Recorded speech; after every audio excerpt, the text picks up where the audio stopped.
Oi, pessoal. Então, hoje nós faremos uma revisão de trigonometria, começando pelas relações trigonométricas no triângulo retângulo. Então, aqui, ó, o triângulo retângulo, né, como o próprio nome diz, é aquele triângulo que tem um ângulo reto. O lado oposto a esse ângulo reto é chamado de hipotenusa. E se eu tomar como referência o ângulo beta, esse cateto aqui é denominado cateto oposto. E o cateto C é denominado cateto adjacente. Mas se eu tomar como referência o ângulo alfa, o cateto oposto passa a ser o C e o cateto adjacente passa a ser o B. Então aqui nós temos as fórmulas, né, para relembrar do seno, do cosseno e da tangente, certo?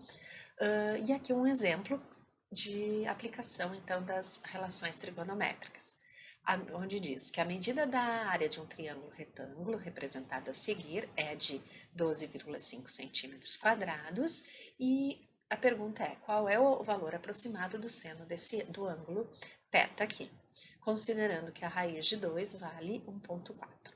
Então, aqui, pessoal, eu não tenho, né, para calcular o valor do seno, eu preciso saber o cateto oposto, né, e a hipotenusa. Como eu não tenho esses valores, eu tenho que partir da informação que foi dada, que a área desse triângulo é 12,5.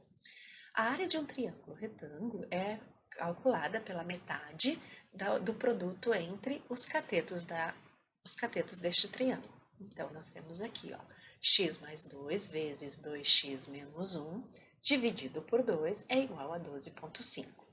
Próximo passo, eu farei as multiplicações e já vou multiplicar ambos os lados da igualdade por 2, certo? Para não ter mais aqui do lado esquerdo a minha fração. Então, vai ficar ó, x vezes 2x, dá 2x ao quadrado, x vezes menos 1 é menos x, 2x vezes 2 é 4x, 2 vezes menos 1 é menos 2. E como eu fiz essa multiplicação aqui, então 2 dividido por 2 passa a ser 1, e aqui multiplicado por 2 fica 25. Próximo passo, eu vou somar os termos semelhantes, tá? Então, vai ficar menos x mais 4x dá 3x, e menos 2 com menos 25 é menos 27. Fiquei com uma equação de segundo grau, no qual vou resolver por Bhaskara, né? Então, vai ficar menos o 3 mais ou menos raiz quadrada de 3 ao quadrado, menos 4 vezes o 2 vezes o menos 27, sobre 2 vezes 2. Resolvendo aqui o valor dentro da raiz dá 225 e a raiz de 225 é 15. E aí eu vou desmembrar aqui, fica menos 3 com mais 15 dá 12, que dividido por 4 é 3, e menos 3 com menos 15 dá menos 18, que sobre 4 é menos 4,5. Esses são os valores do x. Se eu substituir aqui por um valor negativo no x, vocês vão verificar que o cateto vai ficar uma medida negativa, e isto não pode. Então, necessariamente, o nosso x terá que ser 3. Substituindo aqui, tanto no cateto quanto o outro, né, vamos ficar com os valores valendo 5. Como o valor do seno é calculado pela divisão do cateto oposto pela hipotenusa e eu não tenho a hipotenusa, eu necessito fazer Pitágoras. Eu vou chamar a hipotenusa de y, tá? Então, vai ficar y ao quadrado igual a 5 ao quadrado mais 5 ao quadrado, totalizando 50, fazendo a raiz das 5 raiz de 2. E a raiz de 2, eles me deram que o valor vale 1,4, então isso dá aproximadamente, substituindo por 1,4, né, esse valor é aproximado, então fica 7. Então, o seno é o cateto oposto, que vale 5, pela hipotenusa, que vale 7.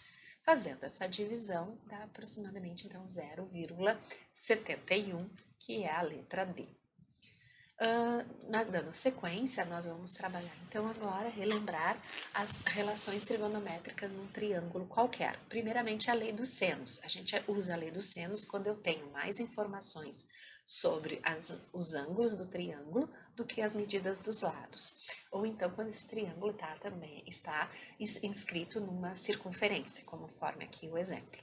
Então, como é que fica a lei dos senos? Ó, eu faço a medida do lado A, está para o seno do ângulo oposto, assim como a medida do lado B está para o seno do ângulo oposto B, e a medida igual, né, a medida do lado C, que está oposto ao ângulo, dividido, né, pelo seno do ângulo C. E isso tudo corresponde a 2 vezes o raio, certo? E aqui temos um exemplo no qual eu tenho um triângulo, me deram dois valores dos ângulos, um lado vale 100 e eu quero calcular a medida do x. Para aplicar, então, eu tenho mais valores de ângulos do que medidas de lados, então é a lei dos senos. Para que eu saiba isso, ó, o 100, o ângulo oposto ao 100 é esse C, e eu não tenho esse valor.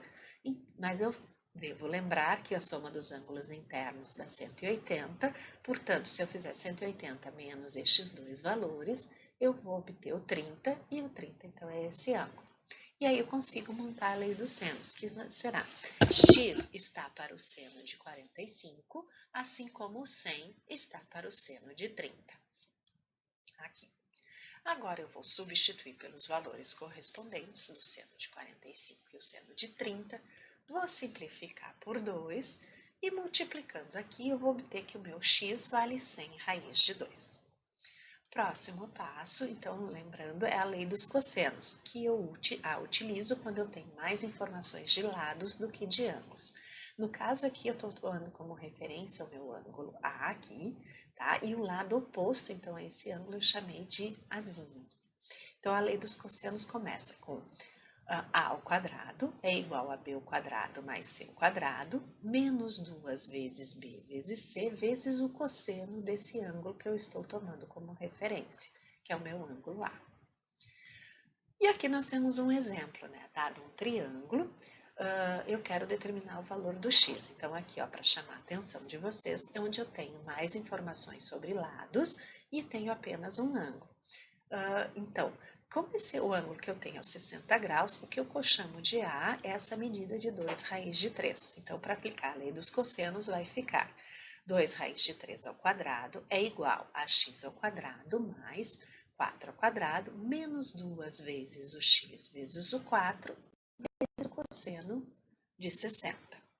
Aqui, então, elevando essa raiz ao quadrado, 2 ao quadrado é 4, raiz de 3 ao quadrado é 3, vai ficar 4 vezes 3, o 4 ao quadrado dá 16, e aqui eu fiz a troca do cosseno de 60 pelo valor dele, 1/2, que eu vou poder simplificar com esses dois aqui, certo? Multiplicando aqui vai ficar 12, né? E 4 vezes x fica 4x e o menos se mantém aqui. Vou somar os termos semelhantes e igualar a zero essa equação. Essa equação eu posso fatorar, pensando em dois números que multiplicados dão 4 e quando eu somo dá menos 4. Quais são esses números? Ó? Menos 2 vezes menos 2. Por quê? Menos 2 vezes menos 2 dá 4, positivo, e somar menos 2 com menos 2 dá menos 4.